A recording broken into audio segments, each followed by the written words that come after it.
لو قلت الذكر ده 10 مرات بس كأنك طلعت 60-70 ألف جنيه صدقة.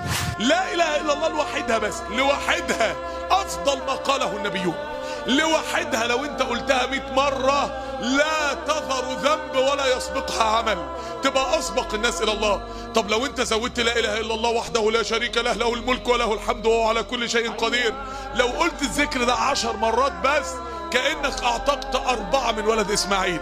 يعني إيه 4؟ يعني تخيل كده الرقبة مثلا ب10,000 20,000 جنيه، كأنك طلعت 60-70 ألف جنيه صدقة.